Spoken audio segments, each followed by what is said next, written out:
On ne veut plus d'un Congrès corrompu. Depuis 2 semaines, le Pérou scande son désaccord. Mais pourtant, selon le gouvernement, les tensions se seraient apaisées dans le week-end. Les mesures que nous avons prises fonctionnent. La violence des personnes qui ont manifesté dans les rues diminue. Le peuple doit-il croire son Premier ministre? En tout cas, dès mardi, il sera remplacé. C'est l'annonce qu'a fait ce dimanche Dina Boluarte, l'actuelle présidente. Son objectif, mieux gérer la crise politique et sociale qui secoue le pays. Les Péruviens exigent la libération de Pedro Castillo, l'ancien président. Une dizaine de morts sont à déplorer. Je déplore les événements tragiques qui ont mis fin à la vie de plusieurs résidents dans plusieurs régions du pays. Cela doit cesser.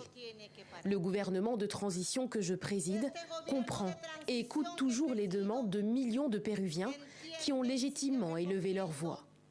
Si la présidente juge les manifestations légitimes, elle porte un coup supplémentaire à l'économie du pays, déjà en berne.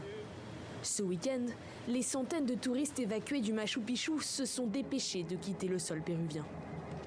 Nous avons plus ou moins calculé une perte de 200 millions de soles, soit environ 70 millions d'euros, ce qui représente la perte que nous subissons actuellement à cause du tourisme, non seulement à Cusco, mais aussi dans tout le Pérou. Et c'est justement tout le Pérou qui attend le vote du Parlement ce mardi. En jeu, l'avancement des élections de 2026 à 2023.